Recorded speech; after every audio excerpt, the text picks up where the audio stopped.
oubliez là, qui est à santé, oubliez dans la X. Président. Ne soyez pas les auditeurs oublieux. De toute façon, Yogi, Amour, c'est là. Là, c'est une bonne recommandation. On est en fait de expliquer les choses. Même si on a un temps monté, mais c'est important. En fait, avec les armées, tout compte.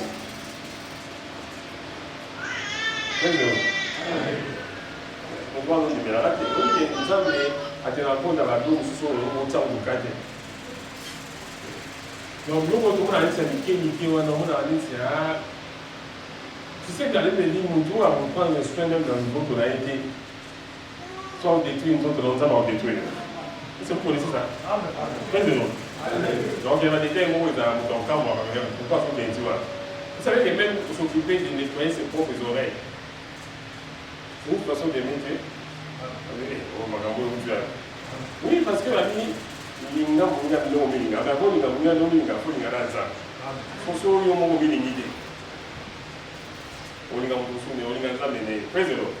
je voulais dire qu'il faut que la détail est très important.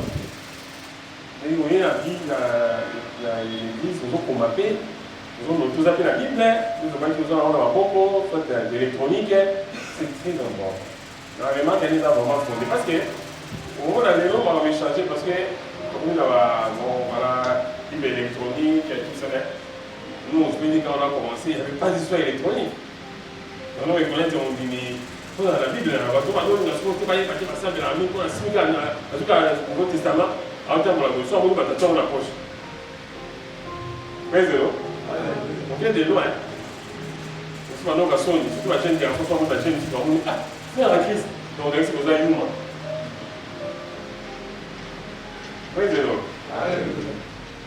là, je pense qu'il y a des gens qui se retrouvent parce que toi, là, moi, décalage de la génération, mais tout ce qu'on se retrouve, maintenant, sur le temps où la position semble la bas. Pour nous, pour la gêne, pour ne pas mourir, pour nous amis, pour nous, aussi dans le Nouveau Testament, pour nous quelque part, nous n'avons pas pour tirer la poche. Bon, je pense que on peut faire un passage sur le ministère. Maintenant, pour moi, on temps pour aller à la Bible. C'est très important parce que si au moins, on voit comment la Bible est comme un téléphone. Moi, ce que je vais passer, on se dit, il y a un pasteur, un très intelligent. Et on veut un dictateur. D'ailleurs, nous, on va recevoir un dictateur. Il va aller, il faut la Bible de tout au compte de la vie.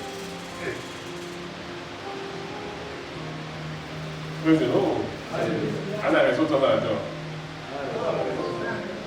Moi, je lui dis qu'il a raison d'avoir tort. Nous sommes à la tort et on a la raison. Mais là, nous sommes bannis. On a ni la tort, ni la raison. Soit il a raison d'avoir tort, soit il a tort d'avoir raison. Pourquoi? Parce qu'il faut quand même évoluer. Il faut quand même évoluer. Parce qu'il y a aussi, dans le monde des technologies, sont avancées. Tout le monde dit qu'il y a un dit que non, là c'est quand même une façon, on va dire, même la Bible en papier, c'est un support. Quand on a une théologie, on va support, il y a la Bible. La Bible maintenant, on va support et mêler. Nous, ça n'a pas de. Nous, on met une place dans la matière, parce que nous avons nos recommandations, mais on va regarder où on met en motivation. Ok. Mais zéro. Vous voyez, on a un cours, il y a bibliologie. L'histoire de la Bible. Puis maintenant, on a un papyrus. On a un parchemin. Mais c'est l'autre. On a un comment on appelle ça? Pour se rendre à après, on va parchemin. Nous étions pour son amour, comme ça on partait, on s'est animé. Après, on s'est dans la codex. Là, ça va toujours ok. Président, parce que ça va me dire, je fais aussi un peu de biologie, pas ma maman, je fais ça informatique. Et on s'est là, on s'est la codex. Codex, ça va nous permettre de voir comment on a là, recto, dans la version. Il y a le codex Vaticanus n'a pas c'est synergiste. On est pas pour l'homme qui a théologie. Praise the Lord. Si tu es au coma, qui avait inventé les papiers? Donc, quand on va dire qui a inventé les papiers dans le monde? Oui. Mais là, ma question. On n'a pas de ma question. C'est pas ça qu'on fait. C'est pas que ma question, mais ce sont les Chinois. Allez vérifier. Vous regardez la peau, on a eu beaucoup de mots. Vous regardez la peau à l'histoire. Ce sont les Chinois. Je ne sais pas quoi il papier, mais tout à l'heure, au coma, effectivement, comme il a un papier. Tout le monde dit, un papier de combien d'années, non, c'est au coma. Mais un papier, mais manque à carnet. Vous pensez que si tu as une électronique, il y a une électronique qui oui, là c'est une information à son nom, il y a un mois, on va tenir le maquillage. Parce que pour les commis, on a vu le dans le téléphone. Attends, vous avez dans le téléphone. Praise the Lord. Je vous encourage 3 ans au plan dans le téléphone, mais quand même, il faut avoir sa Bible, même si on est en église, même dans le temps, c'est important parce que ceux qui vont poser une semaine, nous sommes avec des éléments 5 jours, 4 jours, on a beaucoup de charges. Praise the Lord. Praise the Lord. Tout ça, c'est la Pâque. Quand on parle de Jésus, on parle de la parole de Dieu. Quand on va demander ça, mais où ça arrive? On parle de la mort et de la résurrection de Jésus. C'est pour que nous puissions pratiquer par amour à Dieu. Praise the Lord. Tout ça, madame, mon frère, il y a un seigneur. Voilà, il y a un seigneur qui est comme on a dit dans ton pays à ce moment. Parce que je peux vous voir, quand on il y a des parties essentielles pour retenir bien dans le tour, mais vous en avez. Parce que moi, en tout cas, je ne jette pas de fleurs.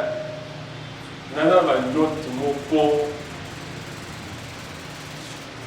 Parce que vous avez dit que vous avez dit que vous avez dit que vous avez dit que vous avez dit que vous avez dit que vous avez dit moi, je suis plus. Comment dire ça? Parce que moi,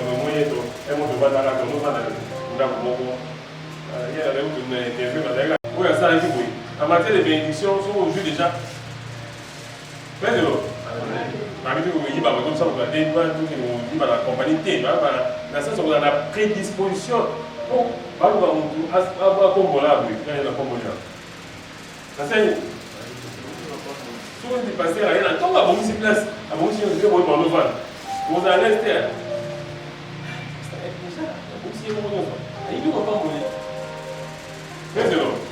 Donc, quelqu'un que je vous donne des bénédictions, amener les canaux, parce que je risque d'acheter, je peux le faire. Praise the Lord. La nation va calmer, dans ma vie, il y a la discipline, au moins peut-être. Donc, moi, je vous donne des bénédictions. Praise the Lord. Dieu est fidèle, même dans les petites choses. Alors, nous allons parler de la raison pour laquelle Jésus est venu sur la terre. Parce que nous parlons de la Pâque. Et c'est de cette raison-là, nous allons voir maintenant ce qui a poussé Jésus à aller vers la mort, ce qui a fait que Jésus puisse aussi ressusciter. Pourquoi Jésus est venu sur la terre? Pourquoi il est mort? Pourquoi il est ressuscité?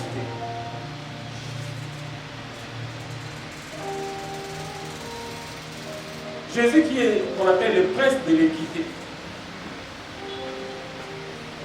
Et l'équité, c'est animé. Parce que iniquité, c'est un soumo. Équité, c'est piété, beaucoup sainteté ou yasuka.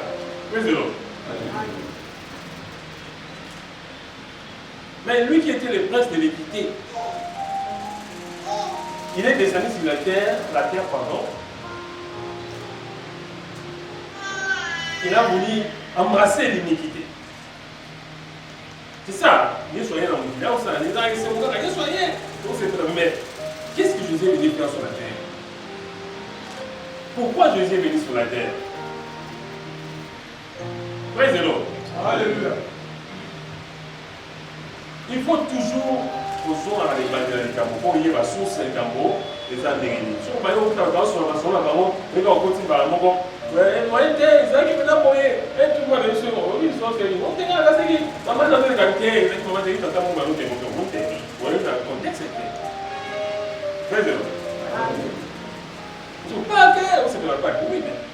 Pourquoi nous sommes devenus pourquoi Israël va continuer dans l'Égypte pour l'esclavagisme? C'était une préfiguration. En fait, l'Ancien Testament est une préfiguration du Nouveau Testament. Donc, ça va être un plan, le plan éternel. Il y a toujours il y a une possibilité à régner. Il n'y a qu'une seule créature pour nous appeler ça la possibilité à régner.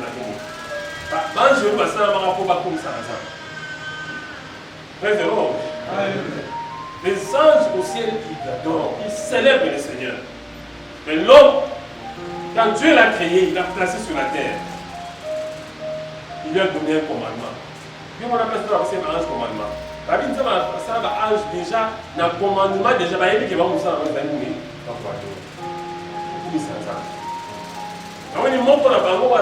parmi les points les plus élevés. Le plus élégant, c'est quand il y avait une défectueux qui était dit, c'était pour moi qui Satan. Il s'est écarté de sa mission. L'homme à Guatemala. Praise the Lord. Alors l'homme aussi, quand Dieu l'a créé, il a donné l'autonomie. Ça m'a fait une possibilité de vivre, il y a après ce territoire. Praise the Lord. Nous sommes réunis dans le pôle d'avant jour, il y a des côtés, ils ont régné, il était dominé.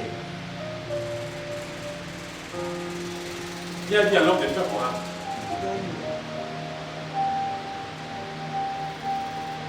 De faire quoi? D'assujettir la terre.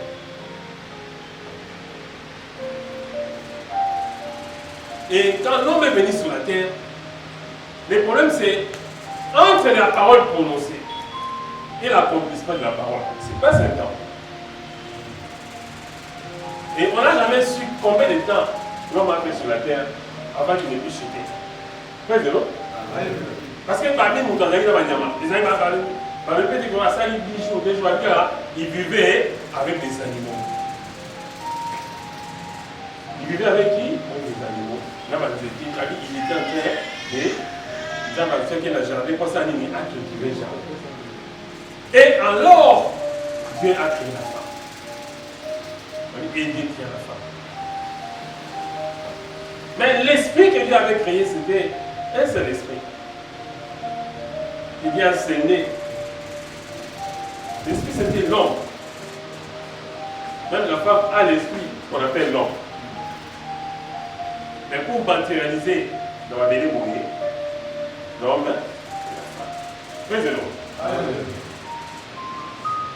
Alors, l'homme était censé vivre éternellement. Pourquoi il n'y a pas de cas? Oui, mais pourquoi il n'y a pas de cas? Si vous avez un maillot, la préhistoire, vous avez un singe, vous avez un animal. Vous avez un animal. On a pas tout parce que la singe, tu vas dans la salamandre, après tu vas se métamorphoser, on va la théorie de la génération complexe. Nous sommes là, nous voulons. Nous sommes dans la classe de thérapie. Nous sommes point mêlés, mais après, quand nous avons compris la parole, nous avons dit, nous voulons. Amen. Mais si on est dans la classe, nous avons répondre. Nous allons dire, c'est la Bible. Après, c'est le diacre. Pour répondre à des montagnes là-bas. On va passer un peu sur un mot de déformation en maths. On va déformer dans la classe parce que nous sommes suivis par tout le monde. Il faut faire attention. Praise the Lord. Parce que même un enseignant, pour atteindre ça, pour l'histoire, vous avez professeur, soit on a deux fois, c'est le truc. Il y a tout le monde banni, avec le savoir, c'est monsieur qui avait franchement. Non. Nous avons étudié ça. Dans notre tête, ça se trouve. C'est ça quelque part, mais nous ne croyons pas à ça. Je peux dire ça, mais je ne crois pas à cela. Praise the Lord. Praise the Lord. Ah, c'est pour toi, ça va mettre dans Madame Azalia. Dieu sur la terre était venu pour dominer, pour régner. Pourquoi l'homme devait régner et dominer? Parce que là où Dieu se trouve, Dieu aussi est en train de dominer, de régner. Dieu a donné aussi un domaine à l'homme. Pourquoi? Alors Dieu voulait quoi? En fait, Dieu voulait une représentativité de la divinité sur la terre.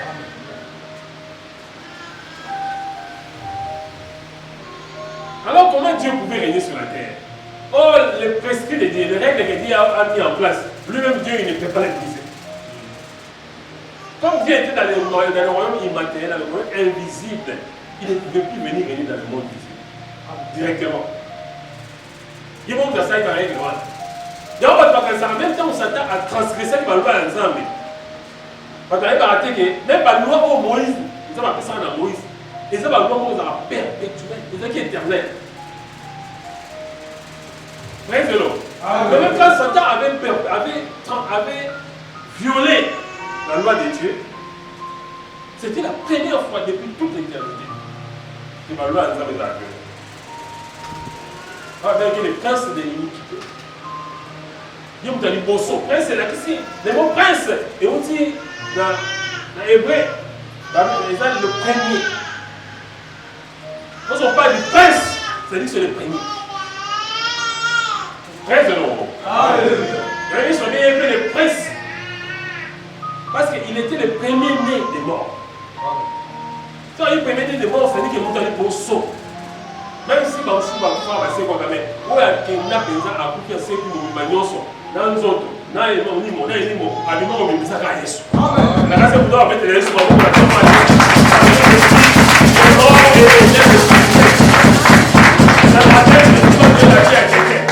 ce matin, la vie de Jésus qui est descendu sur la terre. Jésus qui est descendu sur la terre, il n'est pas descendu pour rien. S'il y avait des problèmes ici, s'il y avait des situations ici, Jésus va venir résoudre ces problèmes parce qu'il a donné sa vie, il a payé. Alléluia. Après, on va s'appeler comme ça, dans le voisin. Praise the Lord. Alléluia. Donnez-moi un petit bout de temps pour nous considérer qu'à la vérité. Je disais que l'homme avait le mandat sur la terre. Le seul esprit qui devait régner sur la terre, c'était l'homme. Donc, Dieu créa l'homme à son image. Il y a un ministère dans la maison. Tout est versé, ça la pancarte de ce nous passons tout sur la réconciliation. Nous avons non, notre ministère, c'est le ministère de la réconciliation divine. Si on ne sont pas de la réconciliation divine, on ne peut pas ne pas parler de Jésus. On ne peut pas ne pas parler de Jésus. C'est-à-dire que si on ne pas comme il parlait, c'est comme positif. Donc on ne peut que parler de Jésus. Amen. La réconciliation divine s'est effectuée sur la croix. Mais la conception de la résurrection a été faite depuis l'éternité. C'est-à-dire Jésus est l'agneau que Dieu a immolé avant la fondation du monde. Donc avant même que l'homme soit créé, Dieu le Père disant, dit le Fils, nous allons le créer, mais le Fils disait que oui, mais il peut pécher, mais il dit oui, mais ça ne il n'y a pas de problème. Il y aura bien le plan du salut. Toi-même le Fils, tu vas aller. Oui, le Fils dit, je le sais. Le Père dit, c'était déjà établi. Donc Dieu avait déjà, j'ai dit à quelqu'un, ma maison comme Belayo, ça m'a pas dit, je connais pas.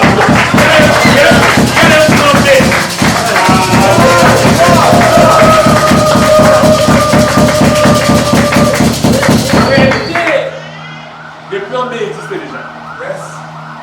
Pas ton qui va y parler en avantage. Plan B, ça fait déjà.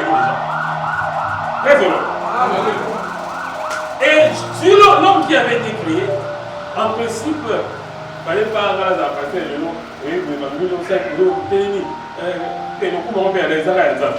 en principe, nous avons fait prophète à Mozarté, apôtre à Mozarté, évangéliste à Mozarté, la sœur à Mozarté. Nous avons fait un moment, prophète à Mozarté, la docteur. Très bien. Nous avons fait un moment, pasteur Yavina, comme nous avons fait un moment d'Ibadan. Bon, même passer un peu de vague, on a gardé le coup, on a gardé. Si l'homme n'avait pas péché, Jésus n'allait pas venir. On y m'a dit. Oui, ok. est responsable, il y a des gens qui ont côté à la paix. La proposition si bon, j'ai dit si l'homme n'avait pas péché, Jésus n'allait pas venir. Si Jésus est venu, c'est parce que l'homme a péché. Amen. Praise-le. Amen. Donc si Dieu avait immolé Jésus avant la fondation du monde, Dieu savait que l'homme pouvait pécher. Amen. Amen. Donc la proposition c'est pardonné. Amen. Praise-le. Oui, immolé la pomme. On s'en a réserve à pas Babylone. Tant que c'est beau, pas. Maintenant, quand Dieu voit dans le pouvoir de l'éternité, il peut entrer dans le présent, le passé et le futur. Il peut tout voir. Il peut qu'il va à Ogoya.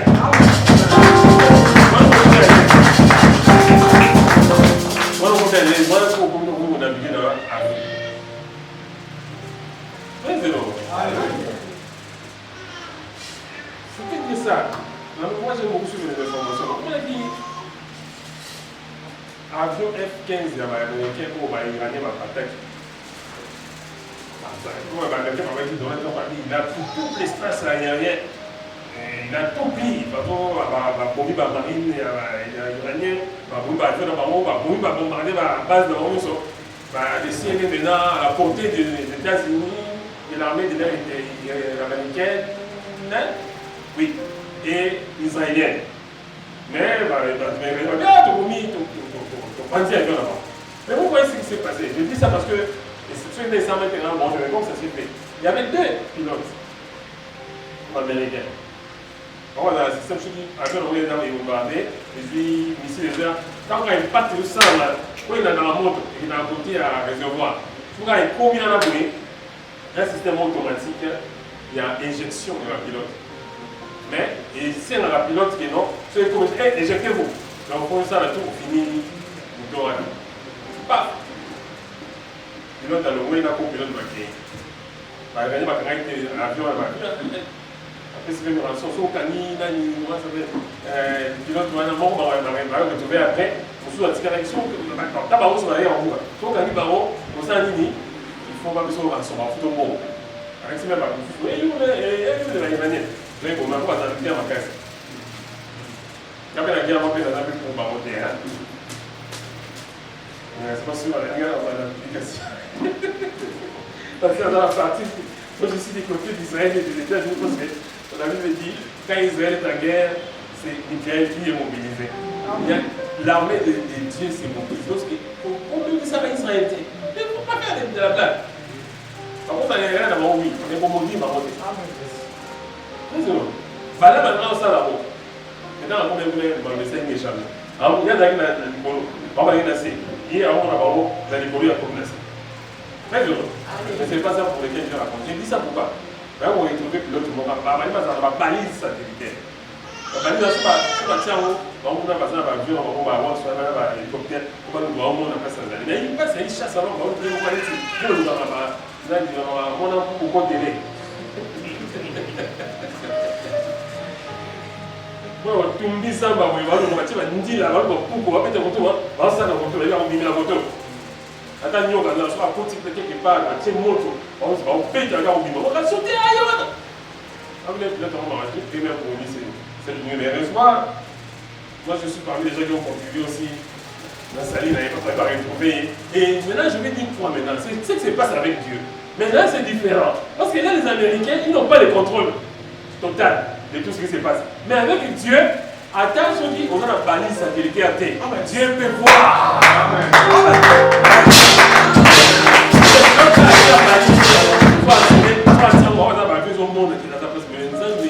Déjà dans 4 domaine d'éternité, on a la balise, on monde a dit on a présent, on a passé, on a futur. Il avait immolé Jésus après la fondation du monde parce qu'il savait, il avait déjà dit dans les futurs de l'homme, la chute. Avant, j'ai monté ma gardien pour Satan qui a monté ma ligne. A perdu la gloire, on a eu permis dans Zambé, on a eu permis dans Zambé, on a eu dans Zambé, on a eu dans Zambé, on a eu dans Zambé. Tout ce qu'on a permis dans la place, on a eu dans Zambé. On a eu dans Zambé. On a eu dans Zambé. On a eu dans Zambé. On a eu dans Zambé. On a eu dans Zambé. On a eu dans Zambé. On a eu dans Zambé. On a eu dans Zambé. On a eu dans Zambé. On a eu dans Zambé. On a eu dans Zambé. C'est pour ça. Dieu ça va dire, je vis Satan tomber du ciel comme une terre. Praise the Lord. Mais pour qu'on soit à vous, aïe les colons, même Archange Michael, aïe merci. Praise the Lord. Nous avons un kémon sur son panzame, sur un yéma bêta en anglais. Dans le milieu des 3 du matin. Quelle beauté. Il faut que la paix soit ma question. Quel est le monde de ça? You know why you say that you are making Mongosu? Alors les canons Mongosu, Mongosu a mis à la maille, des mers de verre, ils ont été à l'eau là. Il va y avoir un miroir, tant qu'ils vont pas mis le lit, à côté. Comme il là, on a joué beaucoup mal. Ah, ça va, ça va, je te vois, je te vois ça. C'est ça son problème. Pour les hypocrisies, je ne vais pas dire, mais vous savez, c'est pareil, hier, on dit que le Saint-Esprit était parti les voir. Parce que les gens qui disent que nous sommes allés dans on savait pas, nous pensons à chanter. Un problème d'hypocrisie, il ne voulait pas. Il était imbu de lui-même. Nous avons souvent l'amour, elle va financer, mais je me suis pas été dans un dictateur. Comme nous avons beaucoup, nous avons donné les moyens. Parce que nous avons été à Kermès, nous avons été à Kermès, nous avons été à Kermès, nous avons été à Kermès, quel matin, ok, excursion, à ta première maille, autant mon pépé, car nous, je cherche beaucoup, nous sommes aïe. Nous, on était quelque part, ça nous dit, ma lame, il y a bien été. Alors, ça va beaucoup, beaucoup, ça caille. C'est là ce qu'on a dit, pour nous tenir l'indépendance, pour nous tenir, ok, donc dans votre, vous savez pourquoi nous voyons là, quelque part, vous savez, moi, qui reste dans mon, vous voyez, vous voyez, dans mon, tout ça. Oui, par exemple, ce soir, il y a sur toi. Vous avez ça, on ne va pas donc oui, parce que Jésus est venu à cause du péché. Le péché là, il est dans les colons des baptêmes de nous placer.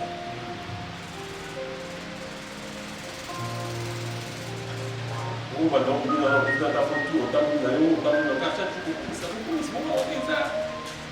c'est ça en fait, c'est missionnaire, c'est le bateau, ils ont la démon. Par exemple, un ange vient, par exemple, bien. Mais par exemple, séduit par Lucifer.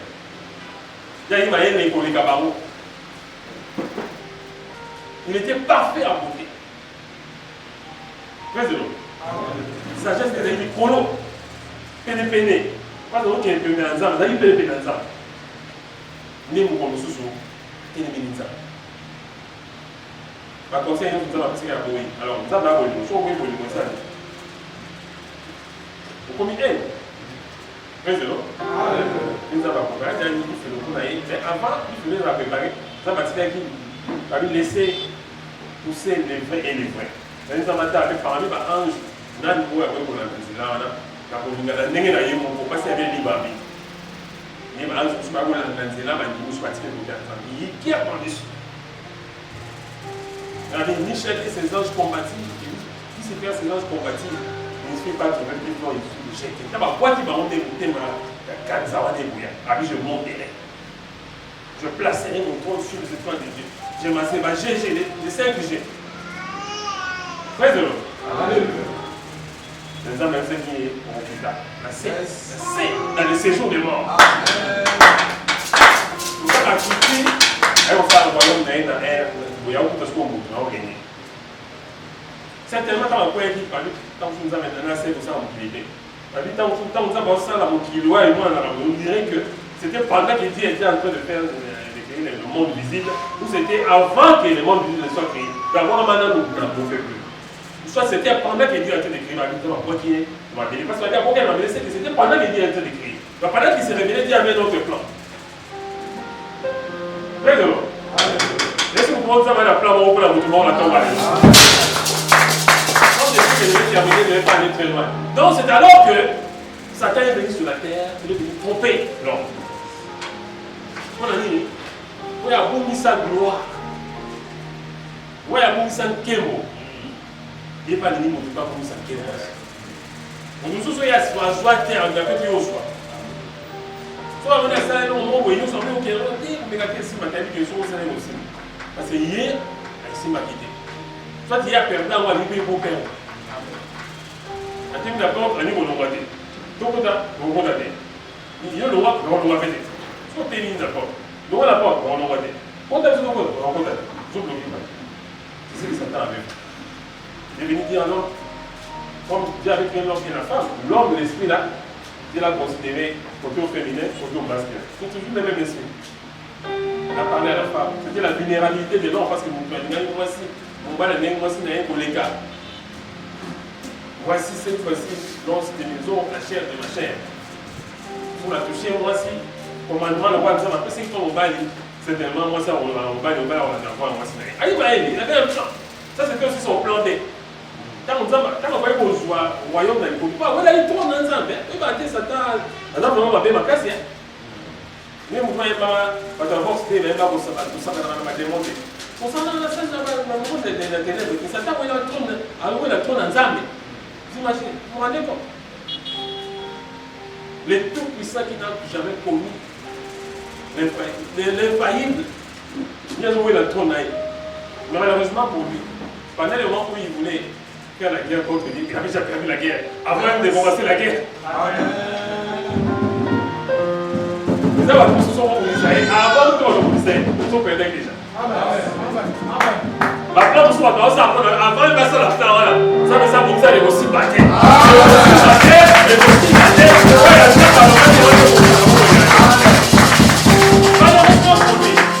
Donc, avant, il y a un exemple de moi qui a ça. Parce que, si vous avez un si vous avez ça, on parle. Parce que nous sommes dans la humanité, on s'en dit souvent, ça qui est pour la vie. C'est ça, non? C'est ça. C'est nous avons aimé, mais nous avons fait un mais il y a quelqu'un qui a poussé à courir. Mais vous changez de ça, on va monter par la mais d'ailleurs, nous avons eu la plante, je ne suis pas courir. Comme ça, attends, nous avons indiqué, on doit courir ça. Sur la table, courir, nous avons un moment dans la table. Amen. Nous avons un binada. Amen. Nous avons un binada, parce qu'on va faire binada. Binada va sur les aïeux. Amen. Nous avons binada, même parce qu'on avait la. Nous avons binada, c'est moi là. Donc, il y a ce temps-là, il va venir le fils de l'homme. Il va venir le fils de l'homme. Dans la Bible, le fils de l'homme. Pourquoi le fils de l'homme? Parce que celui que Dieu avait donné le mandat sur la terre, c'était l'homme. Amen. Même Dieu lui-même, pour venir agir sur la terre, il ne devait pas ses paroles. Amen. Amen. Quand on dit, Amen. Dans la terre, il va dire, dans la terre, il ne va pas vous demander, ça va pour moi. Donc Dieu avait donné les mandats pour être. Attention, voilà, on va les faire magnifier. Alors, on a l'avantage. L'avantage, c'est qu'il y a la méthode de Dieu. Il faut qu'il fasse ça, il passe par là. Amen. Si lui-même s'est résolu comme ça, tout nous a passé à nous trouver, tout nous a sapé avec la soirée. Moi, nous autres, moi, tout passé dans la Gino, dans le nid. Non, soyez. Il y a des filles encore Dieu. Il a dit non. Oui, ça va. Parce que il y a des sous-motés, on sait les sous. Je suis aligné dans les sous-mots, dans le de sous à trône. Parce qu'il y a toujours des combats du trône. Parce que ça nous a dit non, on nous a dit. Alors là, à tête machine, on a continué. Non, il y en a rien à l'eau, sur même si bon. Bien, tout cas, quand on a musique, bon, il y a ça à sous-moté, mais il y a celle de sous-mots, il y a ça au milieu. Donc, tu as mal fait. Président. Si vous avez fait la plan, avant de faire la plan, on sait ça la matin déjà. Allez, si vous voulez, avant de faire la plan avec moi, il y a déjà un plan qui est avec aussi pour moi. Le plan du salut, le plan de la délivrance, le plan de la restauration en Jésus.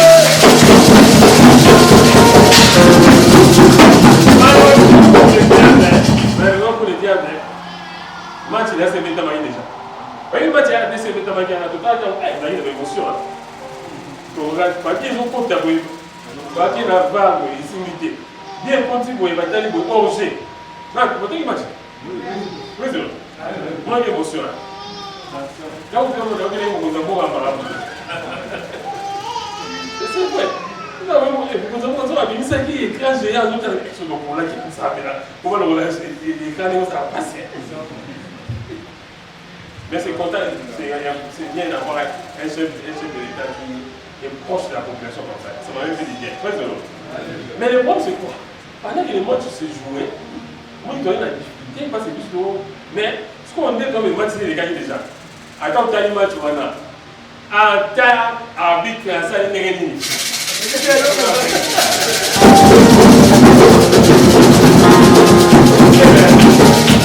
Attention, on avait un bon arbitre, avec le choc de Souka. On est arbitre avec le choc. Ah, il a un gars, on va se faire un gars. Avec le choc de Souka, arbitre. Mais moi, j'ai tout ce match avec le arbitre avec le choc. Hein? Mais ça, c'est Souka, hein? Arbitre du choc. Donc, il y a un arbitre. Mais pourtant, il est impartial, hein? Il est bien. Il fait bien.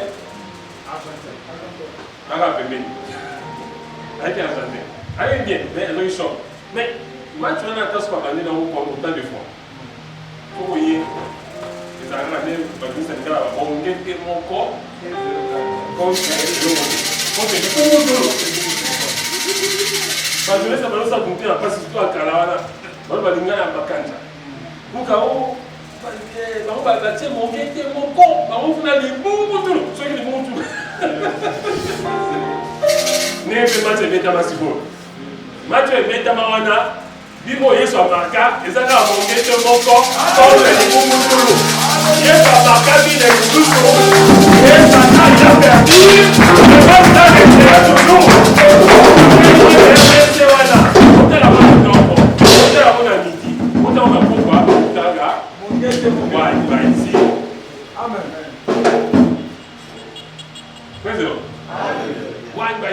Donc, mon corps, 1-0. 1-0. Donc, il y a maintenant, où ça n'a pas de souci. On va dire, ok, il y a mon corps. Avant, il n'y a pas de souci. Il s'est déjà soucié de ton souci.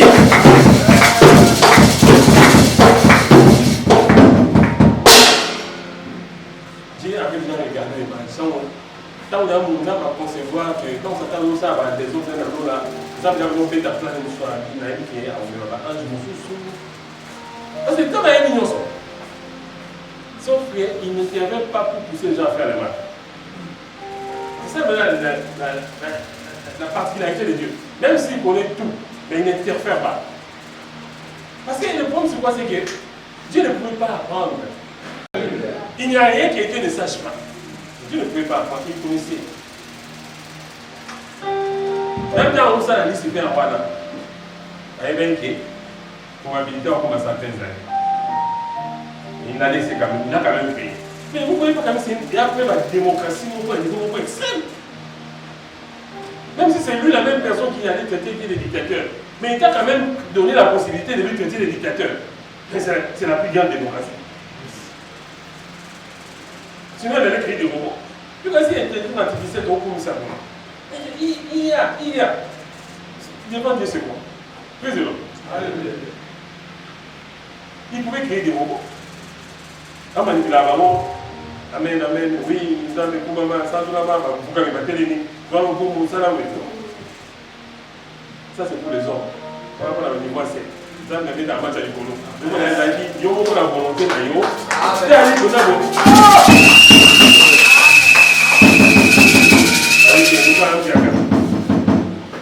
Président. Tel nous met dans l'univers. Moi, nous avons avoir une balance, c'est l'univers. C'est l'univers. Tel nous. Non, regarde la somme. C'est ce que Dieu voulait. La volonté. C'est cette volonté-là que Satan aussi a utilisée pour monter les ensemble et pour en cause à parler de Jésus. Il y a un peu à danser là qui est pour bien qu'on s'en passe là. Parce que nous savons pas ça dans notre pour ailleurs battre à l'eau maintenant maintenant c'est une possibilité à obéir, soit à obéir. Mais tout en faisant ça, combien d'amour? L'amour avait déjà prévu.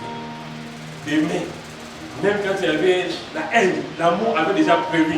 Même si la haine va venir, l'amour avait prévu qu'il y aura toujours l'amour. L'amour va venir. Et alors c'est l'amour qui a mis Jésus dans le ciel.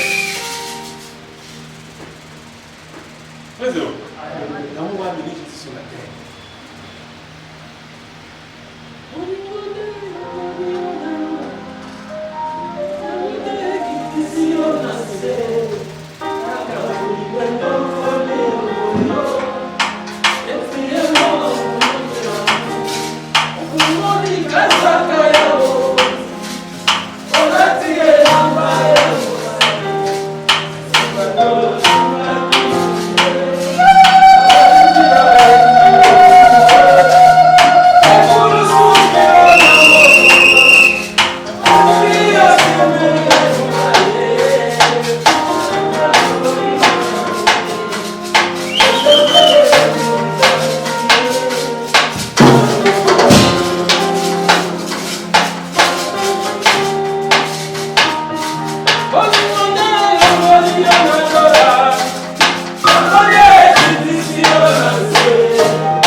Praise the Lord. Hallelujah.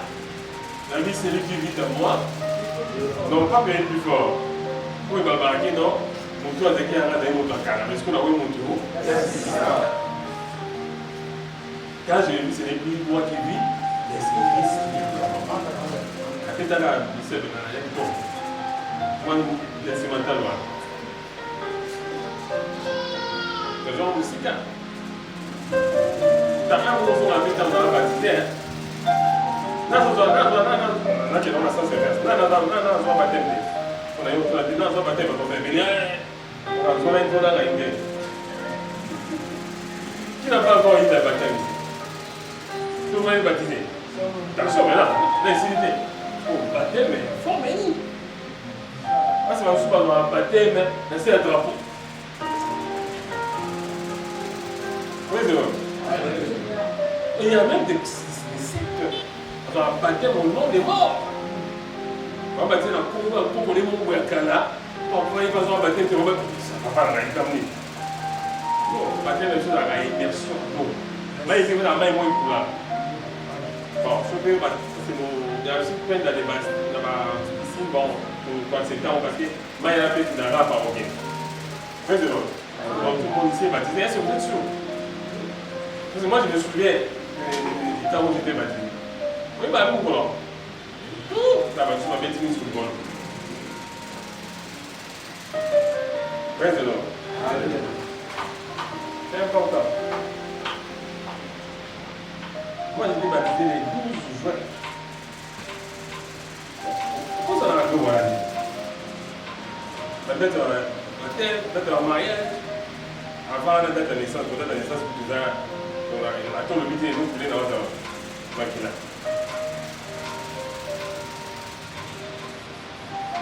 Je m'étais converti en 92. J'ai été baptisé, c'était moi en 93, depuis 6 mois. Mais je ne regrette pas d'avoir connu Jésus. Amen. Je ne regrette pas d'avoir connu Jésus. Amen. Praise the Lord. Quand je regarde maintenant, on dit que c'est un parce que nous avons l'affection ça, nous avons pas ça là, l'affection ça là. Praise the Lord. Nous sommes bons dans l'avantage. Amen. Amen.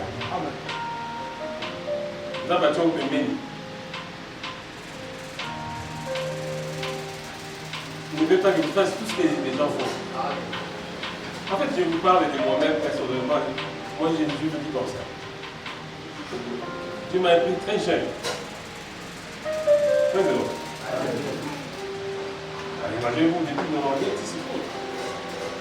J'ai 34 ans de vie de vie chrétienne. Je suis dépassé même les règles de mon groupe à Zaïre. Oui, on faisait 32 ans. Moi, dans mon règne de vie chrétienne, j'ai réuni plus que mon groupe. Dans son règne dans Zaïre. Moi, je ne dis pas que ça a gagné, il faut dans la table. Praise the Lord. Souviens-toi. Là, vous êtes tombé. Il faut renouveler la paix. Renouvelle ton amour avec le Seigneur. Je me souviens le jour où j'étais baptisé, personne ne m'avait dit de parler en langue. Praise the Lord. Quand vous nous avez fait ça, moi je parle du baptême. C'est baptisé, être baptisé, c'est mourir en Christ et être ressuscité en Christ. Non, la chose c'est quoi ça? C'est quelqu'un qui est laissé dans mon milieu qui parle. Dans le milieu qui est laissé, on a dit qu'on parle. Par contre, on a dit qu'on parle parce que si on dit qu'on parle, on l'omni à moi. Et là, on va l'omni dans la loi, on dans la loi à semaille. Il y a ceux qui ont l'omni. Amen. Zamba l'omni, qui est dans le ballon là? Dieu va dire que Dieu ne peut que n'a pas les mandats pour avoir des mandats sur la terre, il faut seulement aux amours. C'est ça, non? Mais Dieu aussi a fait ça. Dieu a quitté les ciels, il a mis la place de l'homme. Il est devenu homme. En fait, on va dire c'est Seigneur de même. Oh, vous avez amené. Jésus est Dieu. Il est venu sur la terre comme un homme. Il était méga. Cabo. Dieu s'est immolé lui-même. Praise the Lord. Alors je vais faire cette verset pour terminer. Dieu le Père devait sauver l'homme. Et Dieu le Fils aussi. Et Dieu le Saint-Esprit. Praise the Lord. C'est un seul Dieu. Ils sont un en but et en esprit. Praise the Lord. Le bonheur de l'être fait le bonheur de l'homme. Même gloire. Trois personnes. Un seul Dieu. Praise the Lord. Alors, Dieu a pris le corps. Praise the Lord. La parole de Dieu est entrée dans le corps. Mais pour que ça se fasse, c'était le Saint-Esprit qui devait faire ces miracles-là. Parce que Marie est tombée enceinte par la vertu du Saint-Esprit. Le Saint-Esprit est couvrira de son nom. Parce qu'au commencement, avant que la terre soit créée, la vie de l'Esprit de Dieu planait au-dessus de Dieu. L'Esprit de Dieu, c'est le planificateur. La parole, lorsqu'elle sort, elle vient trouver bombardement. Plus que la bombe atomique. Ami, Dieu dit que la lumière soit. Mais avant que la parole ne sorte, le Saint-Esprit court d'abord. Pour voir un pédéré, un petit déterrain. Quand la parole sort, le Saint-Esprit prend la parole. Il est matérialiste. C'est comme ça que pour que Jésus vienne sur la terre, il fallait que le Saint-Esprit soit là. Donc je vais dire, ton esprit m'a créé et ton souffle m'a fait. On ne peut pas non plus parler de Jésus sans parler de la Trinité. Praise the Lord. Alors qu'est-ce qui s'est passé? Le Père a pris la parole. La parole de Dieu. Praise the Lord. Là nous comprenons. La parole est venue en forme de chair. Le Saint-Esprit l'a placé dans les ventres de Marie. Alors Dieu avait déjà planifié que le sang de la maman ne peut pas se mélanger avec le sang de l'enfant. Cause première, Dieu lui-même devait prendre, entrer dans le ventre de la femme. Amen. Il est prouvé scientifiquement que le sang de la maman qui est proche, qui est enceinte, ne se mélange pas avec le sang de l'enfant. Si les médecins ont leur cause, moi je dis la cause de la cause opposée. C'était que, comme Jésus était immolé avant la fondation du monde, donc avant que la femme ne soit créée, Jésus était déjà immolé. Donc quand il a créé la femme, il a mis les trompes, il a mis la possibilité que la femme puisse porter l'enfant. Dieu ne pouvait que tenir compte de cet aspect-là. Alléluia! Alléluia! Dieu a tenu compte de cet aspect. soit pas la cité, c'est des arènes. Soit tu qui m'a dit qu'il a pas de sarana, mais malade, il n'y a pas 70 jours. À part l'hérédité, moi, il y a ma composition, il y a ma maquina, moi, il y a ma mouche. On se maquina la famille d'Aouri, mais on se maquina la maman. On ne voit pas qu'on soit composition maquina la maman. Mais on se maquina la télé, ça n'a pas de mélange. Alors, la femme conçoit. Et Jésus est venu aussi pour être conçu. Et Jésus, Dieu a appris à s'aimer la parole. Comme nous voyons un Zambé, un Dieu sait donc il n'a pas de vie. Il va passer quand même. On se va te mouiller, il va le voir. Vas-y. On va passer quand même, on va le quitter. Moi, on va aller dans l'homme. Là, on va se mettre dans la carte. Soyez par où? On va découvrir ça après. C'est quand même, on va aller. Parce qu'on va passer dans le barabara, on va aller. C'est quand même, on va aller pour on va se passer la carte. Donc, après, on parle de l'homme. Vas-y. Et quand Dieu a sémé la parole a pris la chair. Le Saint-Esprit a introduit Jésus sur la terre. Parce que celui qui a le mandat sur la terre doit avoir la chair.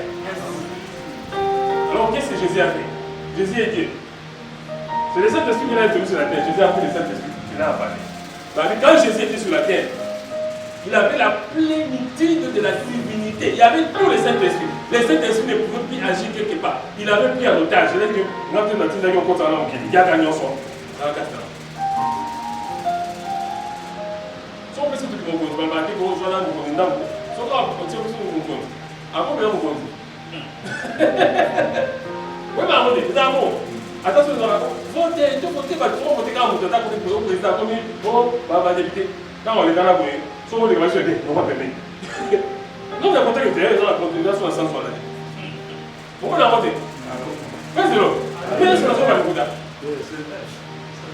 Si on s'est investi, ça va être les activités du pouvoir. Il y a besoin de passer sur le foyer, à tenir, à finir. Non, pour livrer dans Satan. Non, je ne suis pas en train de faire peur. Voilà, bah, tu sais, on peut gagner, pour l'ingayer, le discipliner, bah, tiens, quelque part. Ça, c'est pas qu'on va vendre au thé, on fait des vies là. Et là, Jésus a été investi de son pouvoir. Au Gabon, dans la système, on va dire à 11h30, le Saint-Esprit est en train de me conduire. Là, maintenant, ça. Je suis l'esclave du Seigneur. Comme la personne a servi séminaire, on va esclave du Seigneur, tu comprends là. En ce qui s'amène, ça va tomber le béni. Fais-le. Alléluia. Comme les esclaves, merci. Ça arrive, ça va dire, pas comme les tours. Pour nous, ma soeur, il a continué ma soeur. C'est là aussi ça. Donc, pendant même ta peine à ce comme ça. Fais-le. Alors, Jésus est venu sur la terre, il a porté la chair. Par la vertu du Saint-Esprit, le Saint-Esprit a pris la parole. Il a introduit. Mais c'est ça, il a été promis. Ce sera le Saint-Esprit le plus véritable de son nom. On va dire comment il est. Vous avez ça, on pose une question. Vous faites la lampe, soit la lampe, la lampe, la lampe. Voilà, on a mis quelque chose ici, pour tout le monde, mais il y a la lampe. C'est ça. Sauf dans la lampe, sauf que c'est le lampe. Donc, sauf dans la lampe, c'est Dieu qui a créé l'homme. Donc, c'est le Saint-Esprit qui nous a créés. Le Saint-Esprit est Dieu. Donc, il a pris Jésus et c'est une autre. Mais les bossons.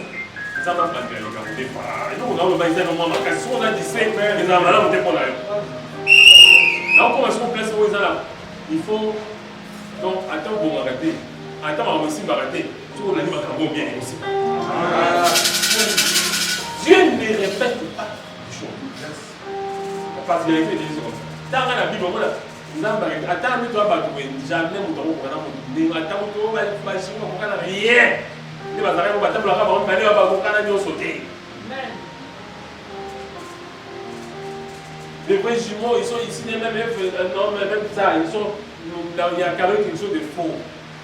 Parce qu'ils sont même empreintes là-bas haut, ils amènent mon Dieu. Désolé. Même si on a si à moi, on va faire si on a un boulot, on va même parler de tout, ou tout, mon comme on mais attends, la particularité, nous avons besoin de l'ingénieur. Attention, je vais dire, il y a beaucoup de choses, on a tiré beaucoup de choses. Maintenant, Dieu ne répète pas les choses. Même à toi, il nous les a compris. Tu vas dire, non, on peut pas les tuer, on va les tuer. Il va mettre à Congo, comme nous sommes dans la télévision, sur nous. Et même si tu monde arrive à la bouche, tu es monde arrive un peu, et à moi, parce qu'il va se dire, ce monde est là, on va le double. Maintenant, ça va être avant que nous les allons, parce qu'on va d'abord inverser. Et il va se rendre compte que nous allons nous tout commencer après, mais ça va inversion. Mais Dieu ne répète pas les choses. Nous dans ça, on sait le jour, madame, mais ça, mon mari n'a pas ça. C'est le même homme, l'esprit là. Mais la salle féminine, la masculine. Dans la Bible, on a un exemple avec les parents. Dans le temps où Élisée a serré qui a joué double portion à Élie. Même si tu as demandé quelque chose de difficile. C'est pas ça qui ne pas c'est ça. Parce que c'est le bassin a monté. Et on va se savoir aussi, on est dans un groupe, on va faire une option, on va faire une option, on va faire une option, on va faire une option, c'est ça, on va faire. Non, il est gagné. Merci beaucoup, pasteur Jonas. Charles, il est gagné. Mais alors, Jésus est venu sur la terre. Il faut comprendre le roi. On a là, Jésus est sur la terre, papa. Si quand on est là, Jésus, il est là, il est là, le Saint-Esprit maintenant a mis Jésus sur la terre. Parce que pour venir sur la terre, il fallait avoir la chair. Et quand Jésus a porté la chair, l'agneau Saint-Esprit, maintenant, tu veux maintenant m'accompagner. Praise the Lord. Parce que Jésus maintenant est devenu il était le roi. De qui? Le roi. Parce que le Saint-Esprit avait la charge du gouvernement de la terre. Praise the Lord. Quand l'homme a chuté le Saint-Esprit, Dieu a rappelé le Saint-Esprit. Dieu le Père a rappelé le Saint-Esprit. Mais avant qu'il ne le rappelle, lui, vous savez pas ce qu'il a aussi dit. Praise the Lord. Quand vous en savez du sous, quand le Père a dit ça, le Père a dit non, Saint-Esprit, on va travailler avant. On a dit on va passer au Maga. Vous avez dit on a dit non, on a dit déjà bon, on a dit on a dit ça, on a dit ça, on a dit ça, on a dit ça. Vous avez dit ça. Avant de bon. Praise the Lord. Saint-Esprit a été rappelé. Vers qui? Vers le roi. Là, le roi lui-même est descendu. Mais le roi, quand il est descendu, c'est lui qui avait la charge de Saint-Esprit. Gabriel dans la vie, je te salue Marie, pleine de grâce. Le Seigneur est avec toi. Marie a été étonnée pour cette grande salutation, cette forme de salutation. Praise the Lord. Ainsi, tu seras la sainte. Si je n'ai jamais connu donc, le Saint-Esprit te couvrira et son nom. Parce que celui qui peut créer ne s'appelle que Dieu. Praise the Lord. Il y a un qui arrive au Tchad, le Barakati, pour ça, nous avons soumis. Parce qu'il faut dans le il faut dans la zone. Jésus a été dans le la team. Et on a dit que ça va pas nous aller dans le donc Dieu a répété. Comment dire?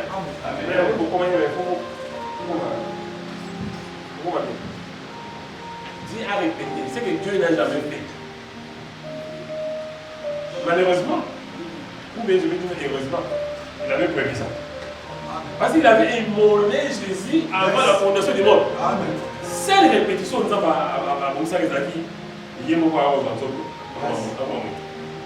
mais il avait gardé ça. Donc, à répéter avec un bébé, à Moussa, il a répété. Mais c'est l'autre. Ils sont alliés, comme il est le roi, il est au Saint-Esprit. Moi, je ne suis pas venu. Sous la chef de l'État, il y a un gouverneur qui est pour voir que le chef de l'État est là. Gouverneur, là, nous avons Kazali. Saint-Esprit a dit, c'est toi le roi. Je vais t'accompagner partout. On a son chef d'État quelque part.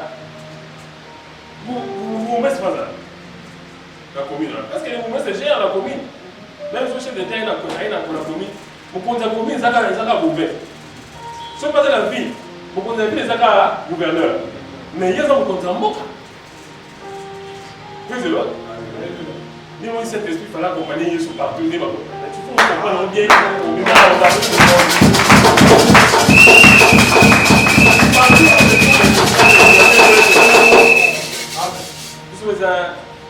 Ça bomba. Oui, c'est vrai. Pour accompagner les gens, les rois et les gens là. Les Saint-Esprit, vous savez, ici, je suis que c'est comme ça, je suis suivi. Je vais être toujours avec Jésus. Il va dire, en lui, habiter toute la plénitude de la divinité. Donc, et donc, comment on ne peut pas dire ce qu'on a Zambé. Il a dit, nous amener. Donc, Dieu s'est donné lui-même. Oui, c'est vrai. Il a marché. Il a guéri les malades. Il a guéri les lépreux. Il a fait tout ce qu'il pouvait faire. Maintenant, pendant qu'il marchait, moi, Saint-Esprit a commis gouverneur. Beaucoup de monde a arrêté la tuna. Beaucoup de monde a tout. Les amis, qu'est-ce que vous avez dit? On a marché. Oui, ça nous va pas penser. Oui, maintenant, tant que le gouverneur se soit il y a un gouverneur. Faites-le. Faites-le. Oui. Aussitôt. Amen. Amen. Amen. Amen. Faites-le. Autant moi, c'est la veille des naïfs. Oh, moi, pourquoi? Moi, je vais tout ça. Oh, c'est ça. On dans le temps de l'eau. Amen.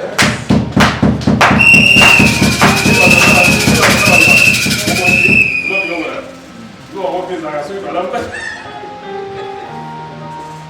J'espère que ça a un mauvais souper. Praise the Lord. Acclamons pour la marquée à la chance d'Allah.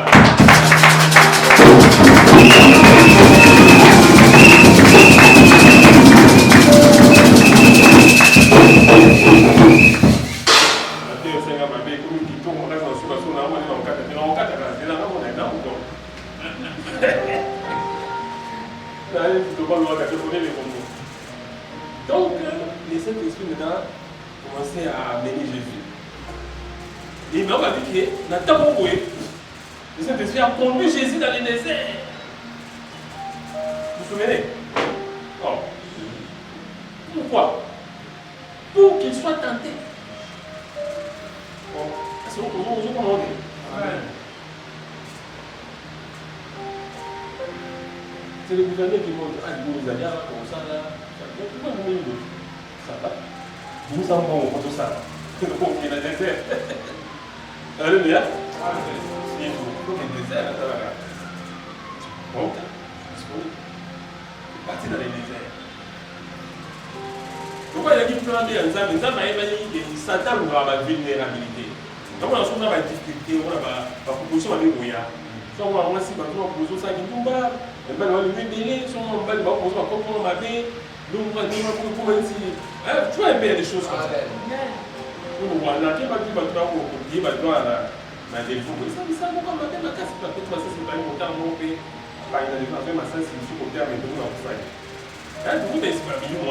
c'est un peu comme ça.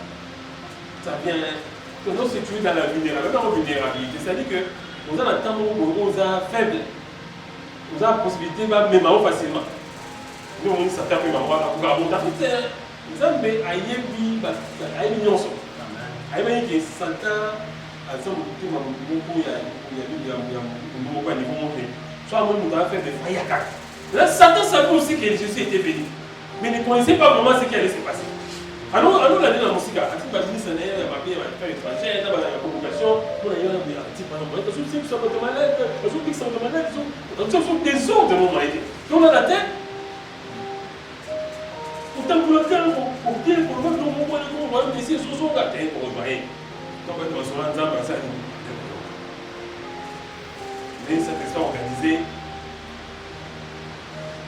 marathon 40 jours. Mais ils sont dans le désert. Satan peut s'en aller pour que les gens montent. Parce qu'il y a comme dit, à bout de la race, Adam m'a béni. Mais m'a béni, oh, tu m'as béni, on a dans l'air, et le prince de l'air. Quand on contourne, on trouve dans le jour, c'est où c'est dans où on s'est promené. Il y a un tambour là. Ce sont nos termes, des gens là, on peut s'en démarrer. Moi, je ne vois pas, on va voter ici, quand on va tout ça, on va faire une fois, on va nous dire ça, on va faire une fois. Son temps, on va dire, on va faire. On ne peut pas voter ici, là. On va évacuer les gens pour voter. Praise the Lord. Praise the Lord. Les Satan vont être mal à l'aise. Ça, ils sont mal à l'aise dans ce cas, pour qu'il y ait un désert. Parce que Satan, pour nous aller, il faut nous devons vivre la vie sans ma somme rose à la terre. Si il y a un compte à l'issoumo. Praise the Lord. Vous comprenez le voilà. Alors Jésus est venu en humain, mais il ne commettait pas de péché. Dans le monde spirituel, il y avait quelque chose qui m'a monté à ma vie. Praise the Lord. Sunga ya sainteté ils se sont matapana il y a des gens qui ont cadavre pas sunga ils ont dérangé au mal à l'aise kolamba tu vas domper ma tête tu vas dans la maman moi il va quand moi ils ont mon pays tout ça même que ils vont monter à ma vie on dit nous que dans la jalousie. Praise the Lord. Comment c'est petit qu'il y a un qui a ça les sons montés alors que ça Adam a ça les sons il y a un moi Adam on a eu un exemple moi donc il s'est camouflé qui a dit je suis le fils de l'homme. Alors ça dit, alors fils ça Satan quand il a. Amen. Mais vous avez regardé bon, amen. Tu vas dire amen. Amen. C'est ça qui m'a parlé de ça. Amen. Jésus était en train d'énerver, même parce que moi cette expression, il énervait les diables. Quand il disait je suis le fils de l'homme, peut-être, c'est un fils de Dieu, il est fils de l'homme. Donc à un sous dans la poésie à Adam, il soit au temps, il y a au quoi il c'est ça, c'est ça que ça voulait dire ça. Pourquoi il s'agit mais non, pourquoi ça m'a dit. Amen. Praise the Lord. Amen. On a un dessin animé. Oh, vous avez un dessin animé. C'est ça le problème qu'il y avait. Celui qui devait avoir un mandat sur la terre, c'est non. Mais nous, on a péché. Mais il y a un nani. Il y a un nani, pourquoi est-ce que vous n'avez pas le voir? Praise the Lord. Yonani, pourquoi elle est Qu'est-ce qu'on s'attend à Yonani, pourquoi elle est sourde? Praise the Lord. Papa, va aller dans le blessure. Va la faire au mine. Jésus, maintenant, quand il venait, le fils de l'homme. Partout, alors pour regarder à Satan, le fils de l'homme. Le fils de l'homme. Ah Satan, ça va venir, mais non, mais garçon, on a aucun monde de bataille. Ah, vous êtes gratis, vous avez vu tout un sika. Pour voir la veste qui tombe au tiers, il y a une quartier. Donc, ma poule, ça va pour tout, il y a ça là. Amen. Vous êtes au il y a une poule, aïe, on est bandana. Même pour ma baba. C'est ce qu'il se disait là-bas. Il y a une kindaka, pour la voir dans les bêtes à bas. Hein? Pas la frappe par mon ami qui peut il y a une nage, Satan était bien à l'aise. Donc, il y a un moment là, on a soulevé dans ça, ben, Sony. Pendant que Jésus était sur la terre, Satan était à l'aise.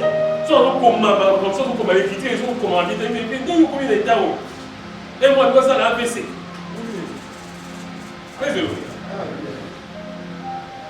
Ajoute à des petits, on a un charpentier. Hein? Là, on va dire non, on va la moi. On va essayer. Laisse-moi voir. Nous avons un retour à la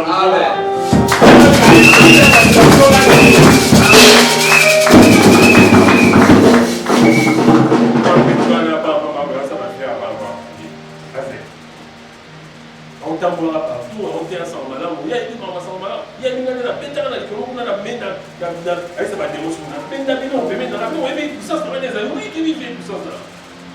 La tête, même si Michael a tout le monde, mais on a même la peine d'habiter tout. Dans le pot, on a belle. Il se connaissait, à l'autre temps, là, avec sa main, non, ça vient ça, mon boss. Amen. Ah, nous avons maintenant. Juste dans le désert, il faut que l'esprit enseigne à mener sur le désert. Le gouverneur a mené le roi dans le désert. Parce que autant on s'entend, mon nom est à juillet. Praise the Lord. Comme c'est un niveau, dans la neige. Praise the Lord. Manga na dena lola tan mona tan mo tata binga na ngami konta. Mona oy. Azina. Magna ni fo. Dai. Praise the Lord. Comme un mec qui nous dit que tata na fo sa na ba isu ka bete hein.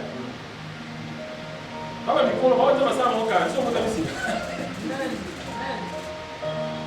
Praise the Lord. Praise the Lord. Isso tu zabu. Tu vai para na casa vai bater no.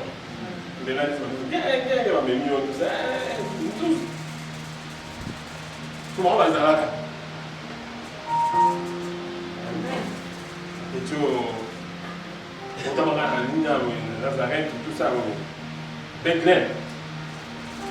Ça on doit être. Réseau. Ça t'a dit qu'on a observé ça. Voilà, nous on va dire petit, vraiment ça va. What's that? No, I don't know. You see what it is? I want to. You want to tell her? You want to tell her? Dame de bagat. Como se chama? Mas eu? Sua sai com a grande mãe. Amém. Mas eu? Já vai me tirar. Já vai transformar. Amém.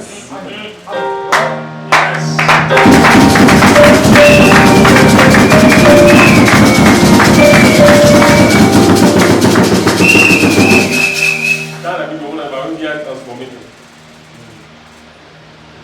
Il me dit. On a changé vision. Et le monde dans la tout le monde dit, il va comme ça. On est fait. On est attend sinon que nous allons quand on a gagné Zombo partout en Italie comme une Zombo on y a marqué un Zombo on y a habité comme Zombo on y a habité Zombo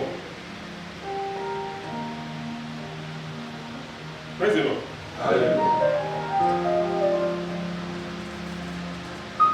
Attends on est voilà. Et alors comme ça, il soit transformé. Non. C'est aussi l'homme de vivant, pas seulement du cas. À pétier, à frapper. Mais de toutes paroles qui sont faites dans la parole. Oui, c'est l'eau. Alléluia. En fait, c'est une histoire de la en réalité, Jésus lui dit, comme c'est une pierre, je ne peux que transformer ça en pierre. Amen. Amen. Amen. Amen. Praise the Lord. Alléluia. Donc, vous êtes dans la vie de la famille. Yes. Ça va pas dire la magamouté. Amen. C'est ça. J'ai dit ça.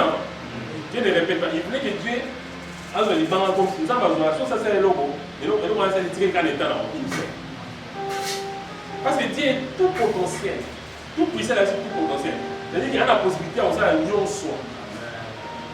Pour nous non multiplier, pardon, ou transformer si tu peux multiplier. Praise the Lord. Arrêtez, vous voulez dire, pour multiplier à monter transformant. Aménie, ainsi, jette quoi. Praise the Lord. Il est dit dans le son. Il va verser. Il ordonnera à ses anges que tes pieds ne puissent pas aider le sol. En réalité, les enfants sortis et arrivés au coin. Ils sont donc poussés, ni point ça au moment, à l'encontre de la parole de Dieu. Amen. Oui, c'est l'autre. C'est prosterne-toi devant moi. Après ça, tout ceci m'a été donné. Imaginez où disait la Bible, nulle part il a été dit, il soit acheté. Après ça, on dit. En fait, après ça, il a monté. Vous avez montré comment appeler le Amen. C'est vrai, non? Vous avez montré le mot, vous avez gagné. Vous avez tout ça, vous avez gagné, vous avez ça, vous avez où est-ce qu'ils vont aller? On ne va pas citer tout ce qu'ils vont faire, ils vont faire ce qu'ils vont faire. Et comme il y a pas, c'est vrai, non? Tout ceci m'a été donné. J'ai les presses de l'air. Et celui-ci, il n'était qu'à donner l'éternel. Quand on va sauter à ici, on va ici, là, 5 ans. Tu es temps de rentrer. Donc Dieu. Alors, vous comprenez que c'est un peu de ça, vous avez mis mini. À tâter, ils sont bons à descendre. Oui, il a tenté comme Dieu, mais en fait, il était ancien aussi de demander à Jésus de tenter Dieu. Comme il voit dit, on dit dans la balle à Boé, au Caïmiso, on l'équipe de tout comme ça. Directement. Parce que nous avons mis sur la tête, il n'a pas manié. Praise the Lord. Praise the Lord. C'est ce qu'il demandait. Tu as versé pour 40 000. C'est ça. Donc on t'a dit ça. Et nous, sur ça, on enseigne, on dit, c'est la mise sur la main. Ah, papa. Rien. En même temps, il tentait aussi Dieu parce que Jésus est Dieu. Il y a la sens lui parler. Mais, tant ici, il soit à l'omnier, mais si la vie est dans le joyeux. Souka moutera, souka ouga liwa. Liwa moutera, abanga, on me mettre la liwa, et compter la soukouro. Mais quand on va faire ce disciple de Jésus, Satan est entré dans le Judas. À Souali, il y a donc, Oyo, avocat, on soutient à Soukano. Judas, n'a pas continué, il se promène avec moi. Comme il est Dieu, il avait vu, il savait ce qu'il a fait. Moi, on a vu en train. Et certainement, il a vu Satan entrer. Il savait ce qu'il allait entrer, faites ce qu'il y a. Mais, il se disait que dans le monde, il était caché. Or, c'était le plan. En fait, Satan, Zambé, à son kembo, on a besoin de dire, attends, on va regarder, à côté de ça, on pourrait se rendre kembo là. Non, Satan va avoir la petite dans Zambé. Vous pouvez aller à un moment, mais kembo, on comprend pas. Parce qu'on va avoir la petite dans Zambé. Mais à un moment donné, Dieu les laisse dans son égarement et se sert de lui. Amen. Il faut faire la part des choses. Il ne faut pas dire que non, ça va vraiment l'habitude à nous. Voilà comment on va s'arracher. Donc, Satan est comme papier. C'est pas ça. Mais Dieu se sert de sa ruse. Amen. Se sert de sa mauvaise foi. Amen. Amen. Pour que son plan s'accomplisse. Et Jésus a été vendu, livré. Donc, il y a.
Tout ça pour ça.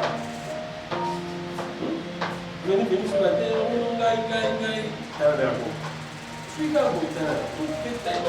Détaillé.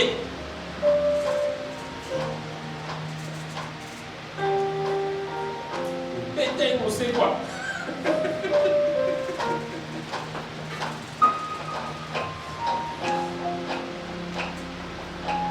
Oui. Mais par contre, on va le mettre là. Par romain, parce que quand on les arrêts là-bas, sous quand les arrêts là-bas, les arrêts là-bas, faire beaucoup de années, c'est dans moi, non. Je vais bêter aux arrêts qui n'a sens de jouer qui fait pour dans la poursuite, quand ils sont à peine niveau le monde d'âme, pour m'acquérir des parce qu'en réalité, partout on coupe à la croix, on coupe à d'hémorragie.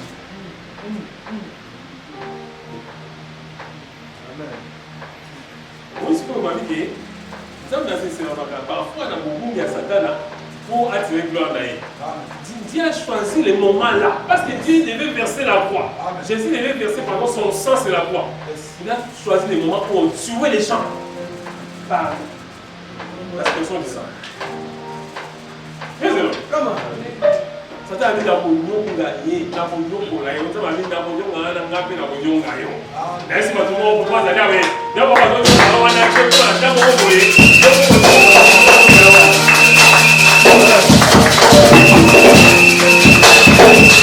alors, c'est l'histoire de Jésus et de Christ. Parce que Jésus s'appelle Jésus-Christ avec un trait d'union.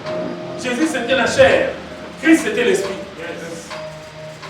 Christ a introduit Jésus sur la terre. Christ a amené Jésus à la croix. Praise-le. Et une des lettres sur la croix, Christ. Pendant que Jésus guérissait les malades, Jésus utilisait Christ. Praise-le. C'est l'esprit. Il est allé jusqu'à la croix. Quand il est arrivé sur la croix, Christ a laissé Jésus sur la croix. Et on va dire, Père, pourquoi m'as-tu abandonné? Parce que la vie de Jésus est le Père éternel. Praise-le. Même s'il a adressé à Dieu le Père, il s'est adressé à Dieu. Il est Dieu. Praise-le. Praise-le. En réalité, Dieu n'a pas quitté Jésus sur la croix. Jésus a fait abstraction de sa divinité. Pourquoi vous avez mon contrôle pour là, c'est la main normale au sein de cette papillon. Et l'on est pour conduire. Praise-le. Praise the Lord. Christ a introduit Jésus sur la croix. Jésus a porté Christ. Il a marché avec Christ. Quand il a commis la croix, quand Jésus est monté, pour monter, Christ a pendu Jésus sur la croix. Praise the Lord. Pourquoi Christ devait laisser Jésus sur la croix? Christ avait un travail. Ici, Jésus payait la dette. Il fait sortir le sang qui devait permettre à Christ d'aller dans le séjour de mort. Parce que Satan, il a été jeté. Il était devenu le prince des séjours des morts. Quand Jésus est entré dans les séjours des morts, Christ est entré dans les séjours des morts. Donc encore, oui. Je continue par là. C'est qui? C'est Christ. Christ est un Yodan. Ma conduite va venir au côté de Yodan. Pour vous l'apprendre. Sauf que moi j'étais dans le compte à la dernière. Parce que lui il a la possibilité d'entrer partout. Donc écoute la menace. Il y a un problème. Bon, il faut qu'on ait tout dans le compte à la banque. Et ça pose. Oui, aussi, on dit, ah ouais, les appels, c'est pas toi plus fort. Oui, c'est l'autre. Zonga. On va tous pas bien la main, on va mettre la main. Voilà, quand il y a un qui est né, il y a un qui est né, il y a un qui est né, allez, zonga, vous n'avez pas qui est l'esprit de mon qui est né. Oui, c'est l'autre. Même si Jésus a dit, zonga, Christ, zonga. Ah, on appelle ça un yo. On appelle un yo, ça, tout ça, vite. On appelle un yo, on fait une né. La Golgotha.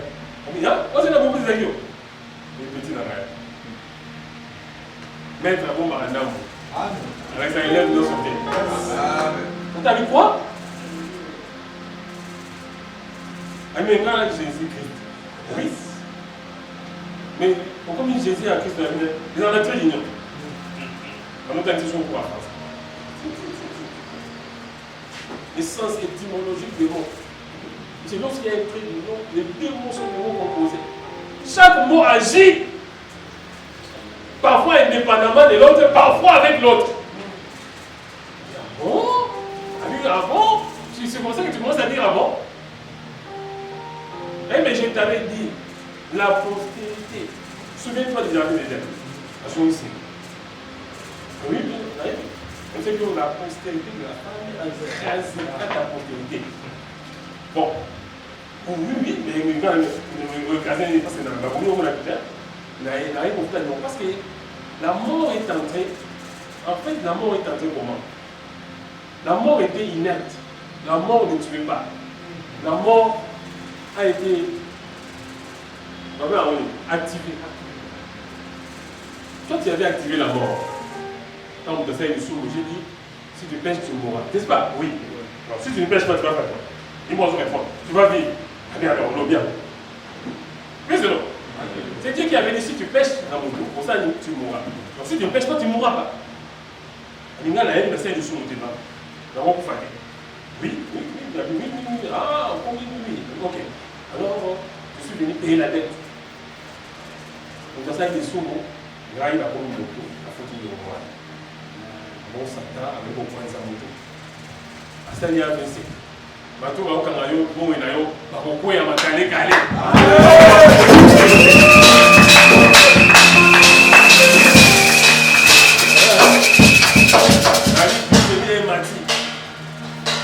Tout à cholestérol et baby. Parce que l'hémoglobine, maquillée comme une acteur ligolo. Président, Satan avait nous avons. Vous savez, le cas. Je suis venu récupérer ma clé. Pour le mettre, tout ceci m'a été donné. On t'a jamais donné. Tu es un frère. Je mettais moi toutes ces clés-là. De peur que, si on veut ça, la candidature, dans mon ajout, on a les faits. C'est là qu'il doit ôter comme un homme de la vie. Il était devant les princes de l'iniquité. Lui, il était le prince de l'iniquité. Est-ce que vous êtes prince de l'iniquité? Moi, je parlais pour tout ça.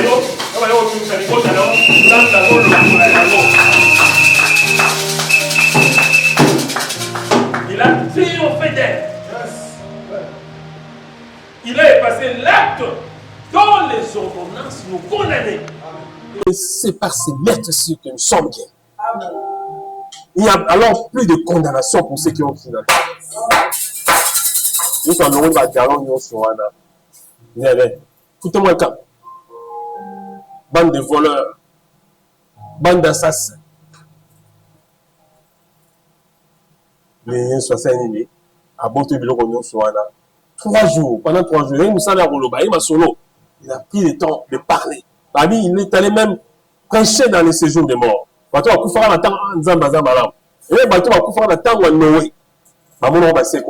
le corps des saints était revenu sur la terre. Dieu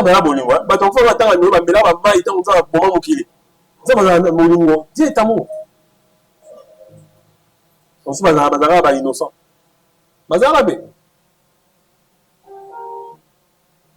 Ils ont été ressuscités, Babini. Et Jésus ne ressuscite pas, il a ressuscité. Ah, je croyais que quelqu'un, avant de m'accompagner, c'est plus loin, il est passé. Nous sommes allés, nous sommes allés au Koufaki, et nous sommes allés pour aller là. Là, on a la résurrection, là, on a la mort. Non, je vois de voir une forte gloire sur la tête de quelqu'un. Amen. Non, moi, je ne sais pas mourir à niveau parce qu'on s'y portait en route. Je vous dis la vérité. Dieu qui a fait de bénir de manière insupportable. Jésus est venu. Il est revenu à la vie. Parce qu'il va checker déjà la Kunda. Pendant les 3 jours, il faisait le travail. Maman, on va en avoir. Nous avons ça à manger au sous. Maman à Jérusalem.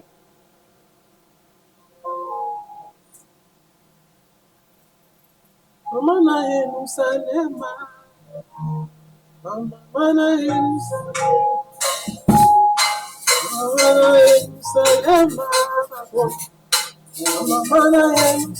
Maman bakei, pas de voir moment d'accord.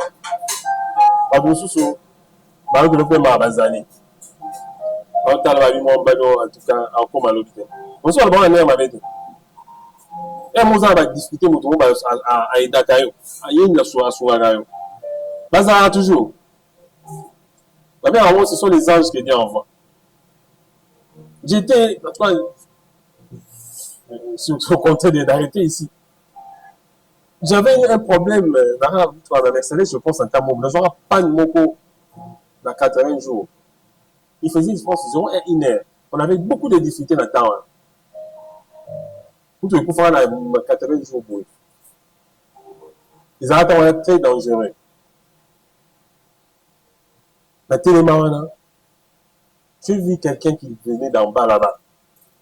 Dans mon bois, mon tout ni balé, mon bois, la banque a pété. Mais dans ma tête, je me disais, ça c'est un ange que Dieu m'a envoyé. Il est costaud comme ça, il est venu, il m'a dit, au 40 000 places, oui. Quand tu as la carte, tu as un ah oui, entre je t'ai poussé. Quand tu as tini gamoto, mais c'est un kilo. A tini gamoto, tu as la tchèpe, mais après ça, quand tu as au baloka, après au quitte, on démarre. Tu envoies toujours les anges. C'était un ange que Dieu m'avait envoyé. Ce n'est pas la seule occasion. La dernière, le barbeau, dans laquelle la banque a quand tu as tindikinga, la banque, on a quitté la télé après, je ne plus voir ça. Je vous dis avec vous. Il y a pas seulement le thème, ça je suis à mon dieu. La taille est là, le temps, c'est ici, oh, c'est vrai. Il n'était pas là. Je me souviens comme c'était hier. Ça fait des années, ça fait plus de 20 ans. Il était là. Vu les finances, Fantomas. Il était là. Dieu va envoyer un ange. Mais avant que l'ange vienne, il y a l'amour de Dieu. Il y a Jésus qui a les autres le travail. D'ailleurs, la vie, pourquoi cherchez-vous? C'est lui qui vit parmi les morts. Il est déjà ressuscité. En tout cas, nous devons entendre Angela sur le sabbat. Nous sommes oui, vous avez la condima. Vous êtes là. Nous avons la temps aux enfants. Vous avez tout le monde. Ok, mais tu comprends. Il me montre sur mon solo pour la Yesu. Il y a des années, il m'a pas dit moi. Oui, c'est vrai. Bon, on va nous localiser, on attend. Après, avec déjà fait sur la foi, on va se localiser. On va nous arrêter, hein. On va la plan seconde to we bâti. Plan seconde ta we bâti. Ça un comédien je pense qu'il est déjà décédé. Alors, eux, continue, we bâti. On est dit le we bâti. Dieu va faire du bien à quelqu'un. Mes amis, il faut qu'on dise ça. Quand le Fils l'homme reviendra sur la terre, trouvera-t-il la foi? Quand la on fait la moine, on fait la papa, on fait la maman. Mais le problème, c'est que est-ce que tu crois en l'amour de Dieu? Ton âge est déjà dépassé, on a un problème, des difficultés, moi, les amis. Et là, on rejoint qui au bon serment. Est-ce que tu crois que Dieu peut faire encore? Parce que Dieu a fait 2 fois la même chose en Jésus. Alors, le miracle, c'est le fait que Dieu a pris cher. C'est le plus grand miracle. Parce que Dieu ne répète pas, mais là, Dieu a répété. Il a créé encore un autre homme. Dieu va faire encore ce matin. Tu es parmi les gens que Dieu est venu les chercher ce matin. Ah, on a battu par le caractère. Vous avez le caractère, les amis de l'eau. Vous avez battu pour les amis de l'eau. Vous avez battu pour les amis de l'eau. Vous avez ah, c'est tout, vous avez d'ailleurs. Alors, pousser la fille de soir. Elle vient de faire un bon papa, le pouvoir de sa mère.